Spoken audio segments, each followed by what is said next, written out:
all of the students of the 5th year to iClasses, online iClasses. Today is the continuation of the previous classes about eyelid disorders, that is eyelid diseases. I completed the eyelid margin disease, that is the blepharitis. Now I mainly discuss the inflammation of the lid glands. In lid glands, there are three types of main glands located in the lid. Number one gland is Meibomian glands. Number two is gland of Zeiss and moles and accessory lacrimal glands. When there is some inflammation occurring within the glands, causing some clinical presentation, clinical symptom, these are the very important for the students. Every student should know what is chalazion, what is internal hodulum, what is external hodulum, like this. It is very easy to differentiate this inflammatory process, that is hodulum. What is hodulum? Hodulum means inflammation of the eyelid glands. In hodulum, it is two types: hodulum externum, hodulum internum. In hodulum externum, there is a acute inflammation of the gland of Zeiss, gland of moles along with hair follicles. And hodulum internum means acute inflammation of the Meibomian glands. What is chalazion? Chalazion is the chronic inflammation of the Meibomian glands. Here, two important things to realize that the chronic inflammation is chalazion, or acute inflammation is either hodulum internum or hodulum externum. Now, important clinical topics is what is STI. We call STI or hodulum externum. It means that acute suppurative inflammation of the hair follicle associated with gland of Zeiss and gland of moles. These are the definition. Every hair follicles is surrounded or coiled by gland and mole, Zeiss and mole gland. When inflammation of the hair follicle, it is always associated with the gland of Zeiss and gland of moles, giving a presentation painful condition, call it STI. In STI, it is more common in children having refractive errors and others, and also more common in children with allergic condition when the child rubbing his eyes. And another condition is metabolic factor.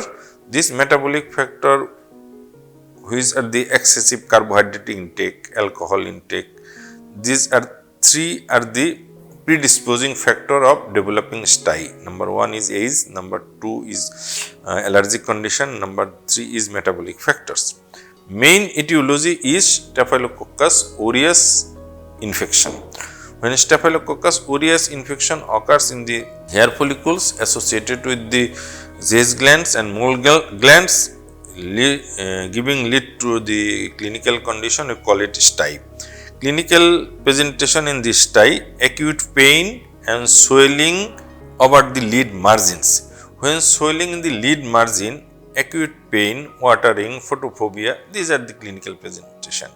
Another, what are the sign?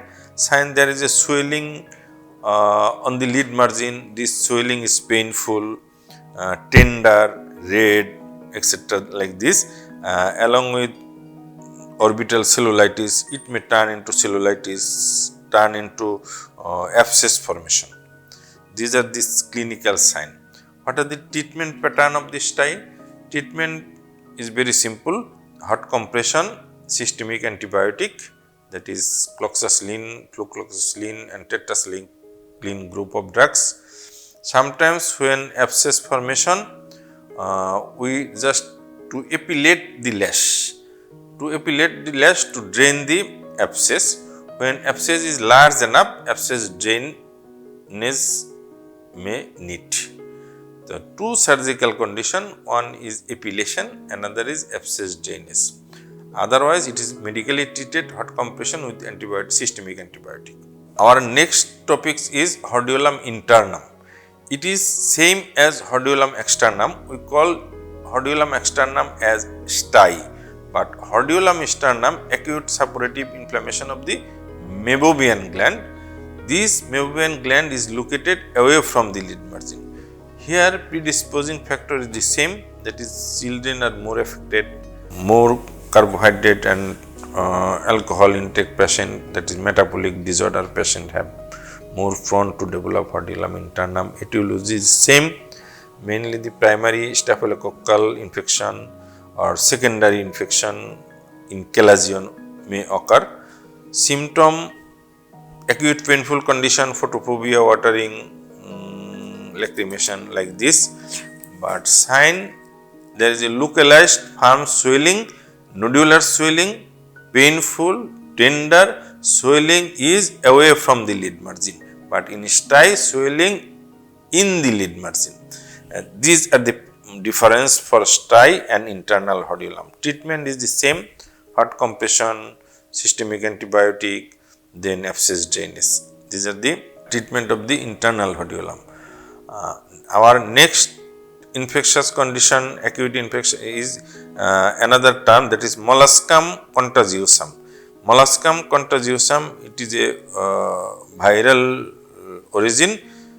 There is a nodular umbilicated growth over the lid. It is almost painless, no harm at all. This umbilicated growth have no problem, but sometimes from this growth area virus relieved and causing chronic conjunctivitis. That is why molluscum contagiosum is important for us. Sometimes we treat it when chronic conjunctivitis occurs. That is, treatment is incise the growth with cauterization. What are the treatment? Incise the growth with cauterization. You student just know the term molluscum contagiosum. Our important clinical condition is chalazion. What is chalazion? Chalazion is chronic granulomatous inflammation of the meibomian gland. It is the definition of the chalazion. Predisposing factor same as STI, that is child involved more, child having allergic condition with rubbing of the lashes, lids and some metabolic factors. Pathogenesis of chalazion is very important. What are the pathogenesis? Here low grade infection of the meibomian gland.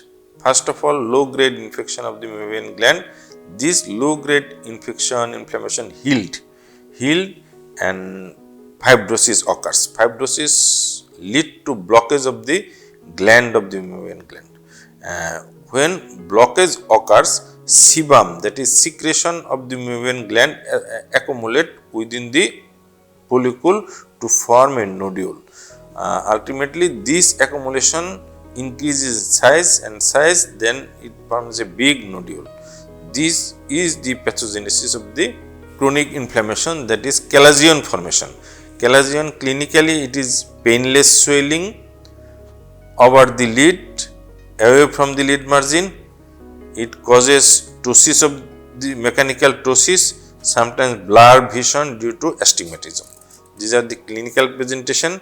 We may found a swelling, and swelling sometimes lead to develop mechanical ptosis. Swelling sometimes causing compression of the eyeball, having blur vision, and these are painless. Clinical course of the chalazion: sometimes chalazion have spontaneous resolution. Sometimes it grows slowly, increase in size, give rise to a large mass. Sometimes chalazion have secondary infection causing internal hordeolum. Sometimes chalazion have got some calcification. Sometimes it may turn into malignant changes. That is why it is very important. Chalazion is sometimes turned into malignant change. Every student should ask, what are the consequences of the chalazion? You tell it may spontaneous resolution may occur, it may turn into infected condition, that is the internal hodulum, it may turn calcification, it may turn into large size, that big chalazion or big mass, and then it turn into malignant changes. What are the treatment of chalazion? Treatment is normally treatment is surgical. That is, what is the surgery? Common surgery is incision and curettage of the chalazion within the conjunctival surface. Incision and curettage of the chalazion within the conjunctival surface. You ask question, what are the other treatment?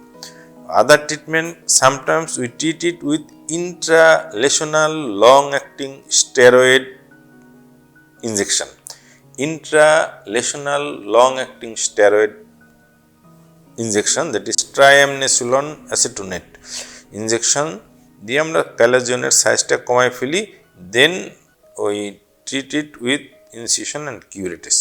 These are the inflammatory lesions of the eyelid. Number 1 is stye, number 2 is internal hodulum, number 3 is chalazion. Every student should know what is chalazion, what is stye, what is internal hodulum.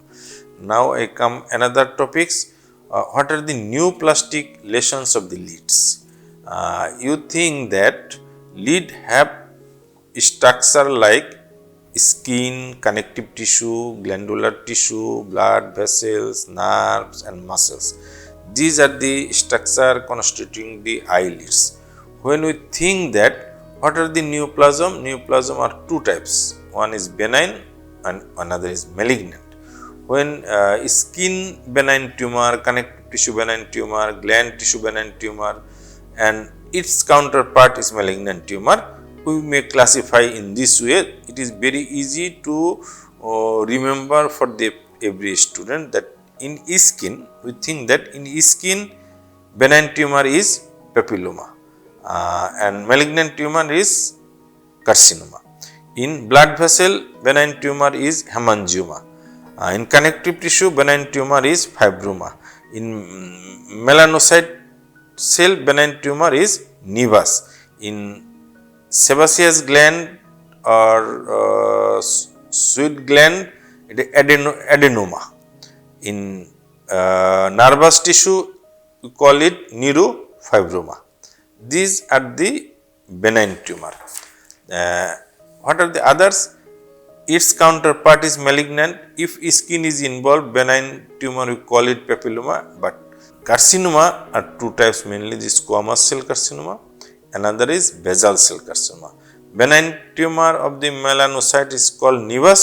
Malignant tumor of the melanocyte is called malignant melanoma. Sebaceous gland, we call it adenoma. Benign, malignant is adenocarcinoma. You tell like this: benign tumor, its counterpart is malignant tumor. These all have occurred within the lid. Another lid condition, some precancerous condition of the lid, it is very important for the student, that is sular keratosis, carcinoma in situ, xeroderma pigmentosa. These three are the condition, precancerous condition. In a nutshell, what are the neoplastic lesion? Neoplastic lesion is benign tumor, neoplastic lesion is precancerous condition, neoplastic lesion is malignant tumor. With these few words, I like to conclude the today's lecture. Our next part of the eyelid disorders, in the third part, I discuss it later on. Thank you very much.